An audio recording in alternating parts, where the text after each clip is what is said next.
Bueno, como último videíto de la noche, esto es La Guerra de los 100 Años, parte 2. Juana de Arco y la victoria francesa. Por Russo el profe. Iba a decir el nombre de un trago, no lo voy a decir. Me acordé de la Nurico con ese trago. Em, ¿Qué más? Recuerden que si quieren apoyar a Russo el profe, pueden hacerlo en el link que está en la descripción. Y además de ello, recuerden que todo esto está siendo grabado en...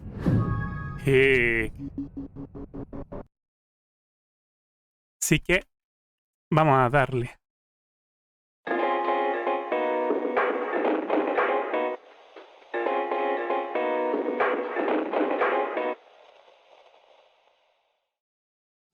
En el capítulo anterior de la Guerra de los 100 Años, los reinos de Inglaterra y Francia se habían agarrado ¿Verdad? a putazos por los Que le dice la terrenos del Guerra de abuelo los 100 y Años. por la corona francesa. Y sacando un breve periodo donde Francia parecía levantar cabeza, en líneas generales, Inglaterra le estaba rompiendo el horno. Cosa que no sorprende a nadie si veíamos que Francia se encontraba en crisis política y económica, además de pasar por una guerra civil y ser gobernada por un rey con problemas mentales. En una arremetida digna de un video del YouTube naranja, los ingleses le pasan por encima a esta Francia, que igual ya estaba hecha mierda, y obligan a Carlos VI a firmar el Tratado de Troyes en 1420. Uno donde este rey especialito deshereda a su hijo y reconoce al rey inglés como el legítimo rey de los comebaguettes, casándose este después con la hija del francés Catalina de Valois para asegurar su descendencia.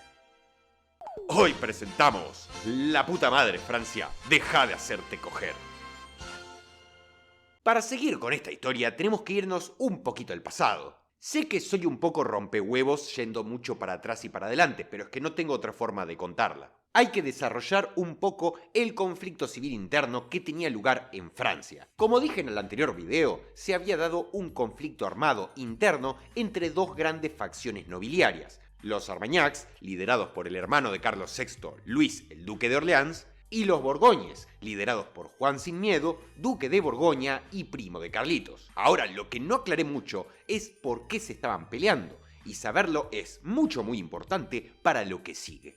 Este conflicto llevaba décadas gestándose, una rivalidad que nacía de las ideas y objetivos que estos tenían para con Francia y que mencioné en las causas del conflicto en la primera parte: la centralización contra la autonomía feudal.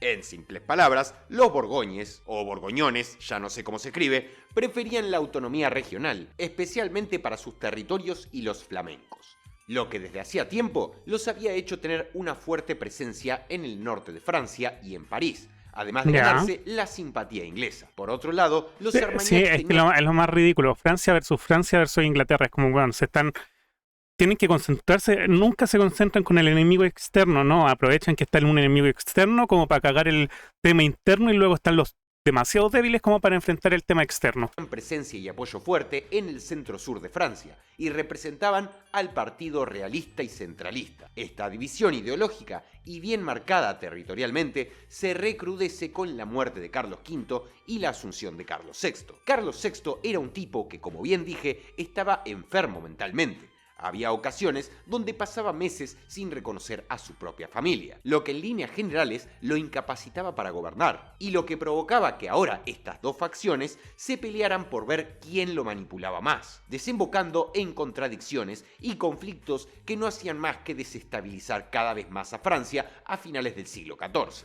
La disputa se va al carajo cuando el 23 de noviembre de 1407, Luis de Orleans es asesinado en París por sicarios a sueldo de Juan Sin Miedo. Y lo peor es que el tipo lo admitió con huevos. Sí, yo lo hice, ¿qué mierda van a hacer?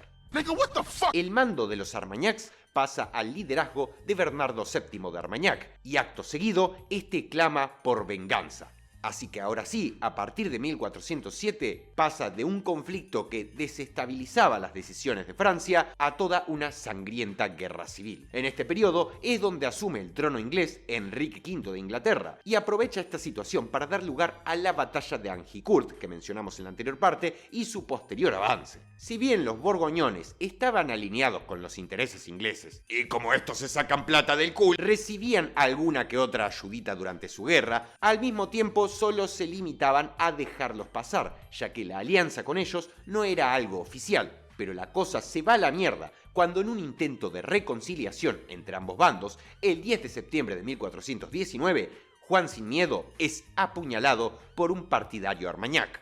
¿Pero esto es Francia o Latinoamérica? ¿Por qué hay sicarios, peleas por los terrenos y apuñalamientos gratuitos? En consecuencia, Pinche los historia. borgoñeses formalizan abiertamente Sí, weón. una Es que de verdad se siente como una una pelea de pandillas, todo lo que está sucediendo en esa época. alianza con los ingleses y los apoyan en la elección del rey inglés Enrique como heredero también de la corona francesa. Mientras que los Armagnacs seguían bancando a Carlos, apodado el Delfín, hijo del rey loco, como heredero legítimo. Pero a este punto no había nada que hacer. En 1420 se firma el Tratado de Troyes y aunque los Armagnacs no lo reconozcan, se vieron obligados a cerrar el ocote. Como podemos ver, el peor enemigo de Francia era Francia.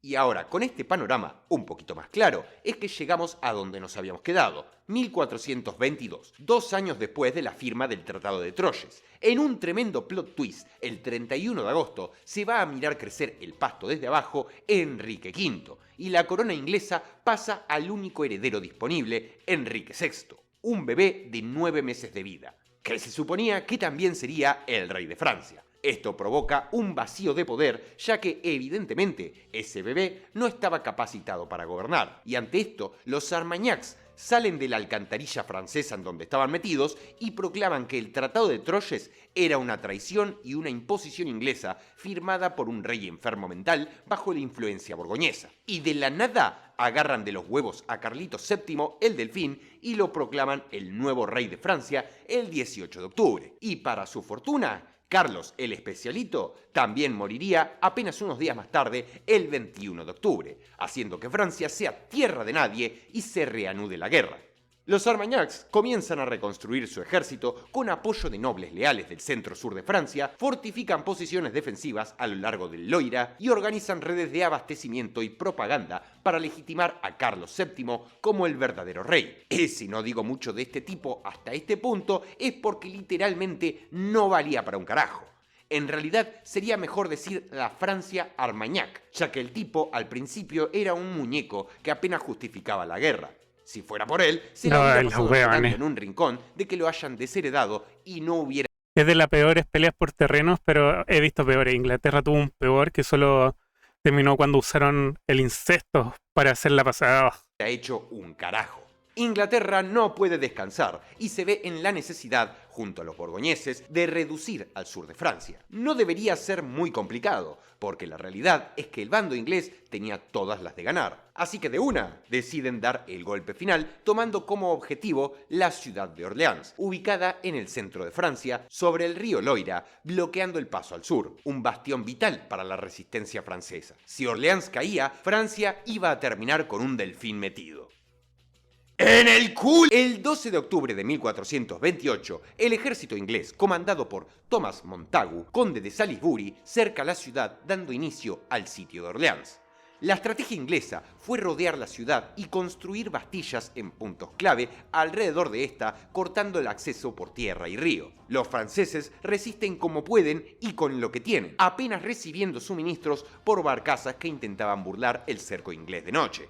Pese a que en un momento logran hacer cagar a Salisbury con un corchazo desde adentro de la ciudad, lo que hace que el mando inglés sea más débil, la verdad es que para 1429, quienes tenían la moral más baja eran los franceses. El nuevo rey por el que estaban resistiendo no tenía un plan, de hecho era como la ONU, asterisco no hace nada, así que parecían estar completamente... La ONU es peor que no hace nada, trata de hacer cosas y lo arruina todo. solos y en pelotas. Ponele voluntad a la concha de tu madre. Y sin embargo, la trama que se estaba cocinando sería el pic de la Francia medieval. Desde mayo del año anterior, una pendejita campesina, analfabeta y medio esquizofrénica de 16 años, toda random, le cae al comandante Robert de Baudricourt para decirle: «Hola, pollo, me manda Dios, dame un par de soldados y le rompo el ojete a los ingleses». Por supuesto, pónganse en su lugar e imaginen la situación. Roberto se caga de risa y la manda a lavar los platos. Pero esta no sería la última vez que sabrían de ella. La mina vuelve en enero del año siguiente con el sitio de Orleans ya hace rato.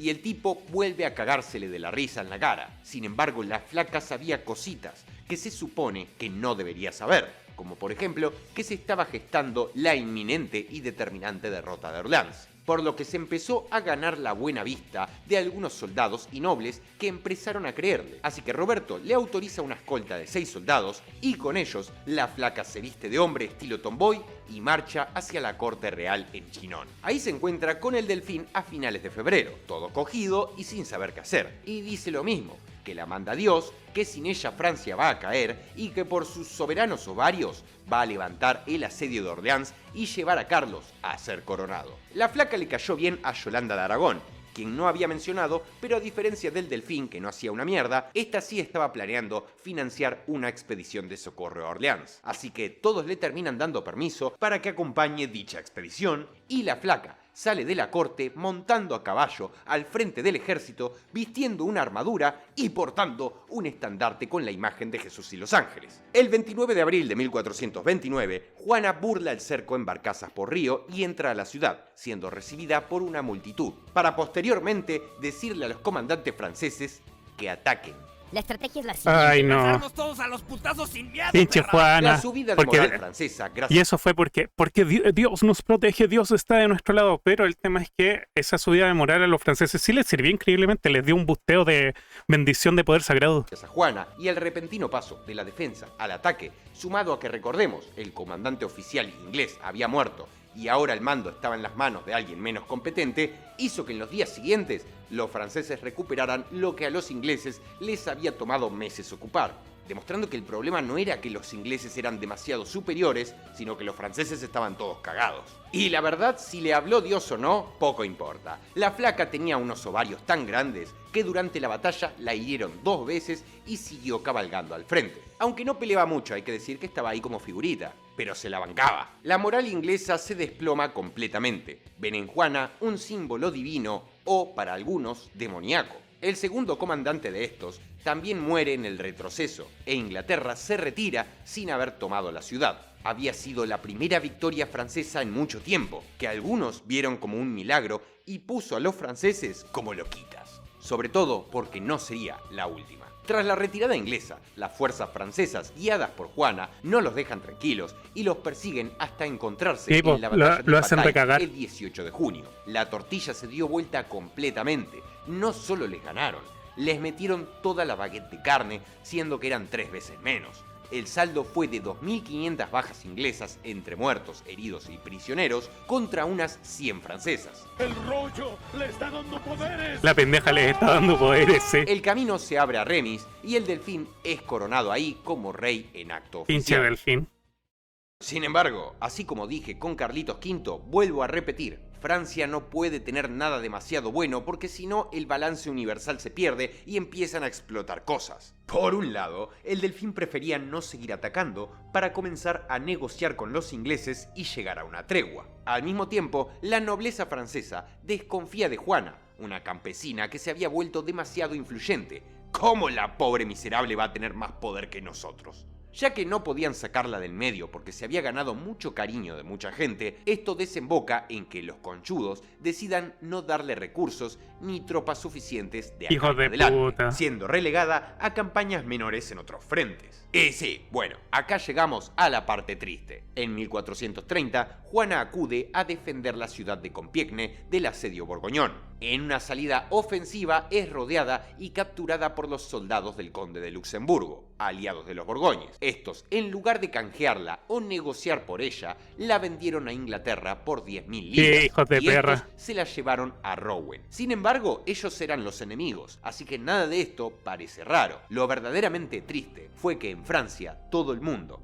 le daría la espalda. El Delfín ya había sido coronado, y pese a lo importante que había sido la flaca para ello, no movió un dedo para intentar recuperarla, abandonándola a la voluntad inglesa.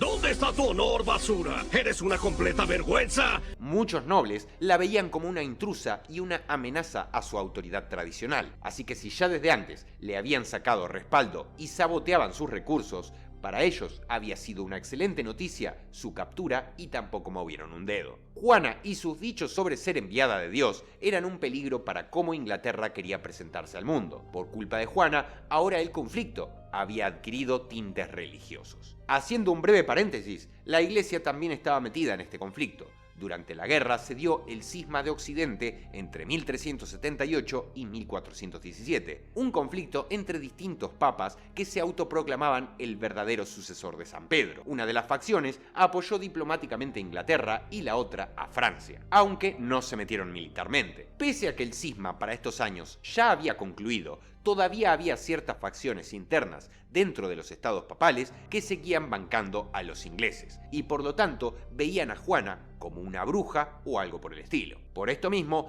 es un tribunal eclesiástico pro-inglés quien juzga a la flaca condenándola como hereje, bruja y apóstata. La weá, le tiraron todo para hacerla Ordenando que cagar. sea quemada viva en Rouen en 1431. ¡No! ¡Qué hijos de pu... ¿No te da vergüenza?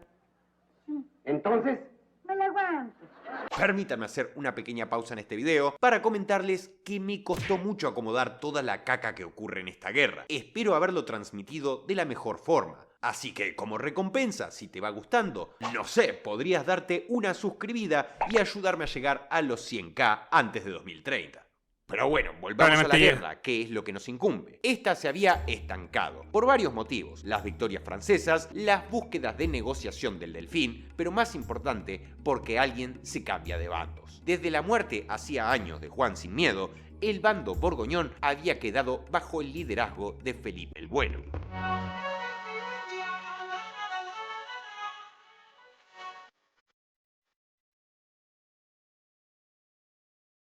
Quien para la década de 1430 empezó a hacer ciertos cálculos que no le cerraban. A pesar del Tratado de Troyes, Inglaterra no controla toda Francia. Carlos VII se fortalece, tenía al sur de Francia y empieza a tener una administración más sólida. Empieza a dilucidarse que Inglaterra no va a poder ganar todo lo que se proponía. El ducado de Borgoña en sí tenía posesiones en el norte de Francia, los Países Bajos, Flandes, etc. y necesitaba estabilidad para desarrollarse y expandirse económicamente, cosa que era obstaculizada por la tensa situación. La guerra ya no le convenía y encima el Delfín estaba ofreciéndoles una reconciliación. Así que visto lo visto, Felipe llega a la conclusión de que Inglaterra ya no es útil y la abandona para irse del lado del Delfín, mediante el Tratado de Arras en Delfín 1435, a cambio de ciertos privilegios legales y territoriales, dándole una autonomía muy conveniente, que al final era lo que siempre habían buscado. Acto seguido, en 1438, se da otro punto aparte, que es que Carlitos firma la pragmática sanción de Bourges, donde limitaba el poder del Papa en los asuntos eclesiásticos de Francia. Permitía al rey nombrar obispos y controlar sus ingresos de los que pudo empezar a disponer libremente para su conflicto. Ah, míralo, muy cagón, pero no boludo, ¿eh? Así que repasemos. En poco más de 5 años, Inglaterra pierde la alianza clave que sostenía su dominio en territorio francés. El ejército de Carlitos se reorganiza mejor y se emancipa de la influencia papal. Y en los años siguientes, incluida la década de 1440, Francia pasa de estar a la defensiva a acogerse poco a poco a los ingleses mediante pequeños asedios y guerra de desgaste para acercarse a Normandía. Y el relleno de esta tortilla sería que encima Francia tendría la suerte de que cuando se arreglaron sus problemas internos, los que iban a tener problemas eran los ingleses. Debido a la debilidad del rey inglés por ser muy chiquito, ahora Inglaterra era la que pasaba por una fuerte crisis interna entre facciones nobiliarias opuestas que se cagaban a palos por el poder, la casa Lancaster y la casa de York. Con que así se siente. Como podemos ver, en pocos años, la guerra dio un giro de 180 grados. Y después de haber visto el fin de la tercera temporada de Milkman Arrives, hayamos pasado la película de Juana Tomboy de Arco y nos hayamos comido estos capítulos de relleno del Delfín, cagón pero no boludo, y Borgoña, el volteado, ahora sí llega la cuarta y última temporada, la Baguelette Endgame.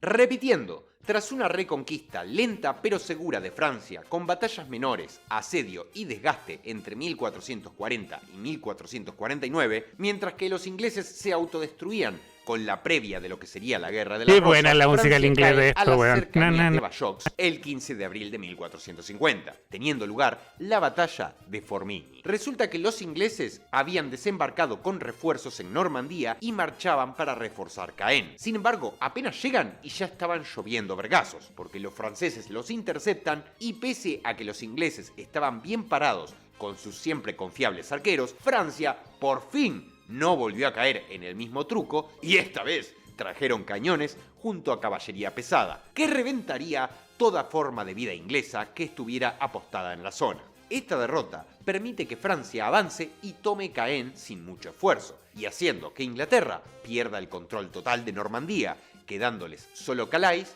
y Gascuña con capital en Burdeos. Acto seguido, en 1451, el ejército francés liderado por el comandante Jean Bourdeau logra tomar Burdeos y con ello casi toda Gascuña. Sin embargo, nada sería tan fácil. La población de esta zona seguía del lado inglés, por lo que rápidamente solicitan ayuda a dicha corona, quienes mandan refuerzos por mar y retoman la ciudad en 1452 bajo la comandancia de un tipo con mucha aura llamado el veterano de las 1000 guerras, John Talbot, un viejo de 80 años y su hijo del mismo nombre. En respuesta, esta vez Francia decide acabar con todo de una, mandando un ejército numéricamente del doble que el inglés que resistía. Llegan a las cercanías de Burdeos y ponen un asedio a Castillon-la-Bataille, desembocando en la batalla de Castillon el 17 de julio de 1453. Y acá ocurre una cosita bastante cómica. Resulta que en un momento John Talbot, no sé, le pegó la vejez, estaba regagá, se confundió y pensó que los franceses habían emprendido una retirada, por lo que ordenó perseguirlos y atacarlos sin esperar refuerzos. La cosa es que los franceses no se estaban retirando. De hecho, se habían ido a atrincherar detrás de las líneas de artillería pesada. John Talbot, al darse cuenta, dijo... O bueno, no sé, seguramente esas fueron sus últimas palabras, porque la realidad es que murió junto a su hijo en esta batalla. En efecto, el ejército francés aniquila al inglés de la forma más anticlimática posible. Estuve muy embarazado. Esta derrota termina con la guerra no por medio de un tratado ni nada como estamos acostumbrados, simplemente porque ambos dejaron de pelear. Los ingleses ya no tenían la capacidad logística ni apoyo político para recuperar tierras.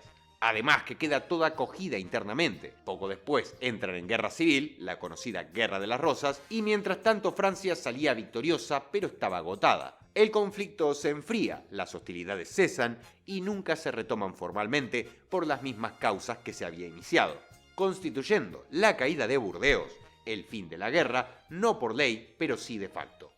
Este conflicto marca el inicio del ocaso de la Edad Media, el ascenso del nacionalismo francés, el debilitamiento del feudalismo y el fortalecimiento de una estructura centralizada. Hermano, qué la heavy lo del expulsión de incesto. Inglaterra de casi todo el territorio continental, Ridículo la wea. excepto Calais, el colapso de la monarquía inglesa, que acaba derivando en el futuro fortalecimiento de su parlamento, el fin del ideal caballeresco y el inicio de la guerra moderna con ejércitos más profesionales, permanentes y organizados por el Estado. Y para terminar, por si se lo preguntan, Calais, conquistada al principio del conflicto, siguió en manos inglesas como una especie de Gibraltar versión beta, hasta que Francia la recupera en un contexto completamente distinto, más de 100 años después, en 1558. Mi hora al fin.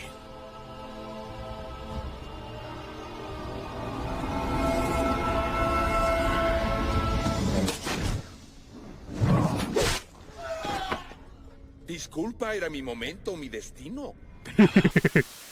Y así Ay, concluye Juanita. nuestro programa de hoy. Muchas gracias por haber estado de nuevo en el canal. Si te gustó, no te olvides de dejarme un buen like al Bueno, Russo el profe jamás decepciona, sus videos se pasan muy muy rápido, son maravillosos, me encanta aprender de historia con él, es magnífico, es un manjar, como se le diría.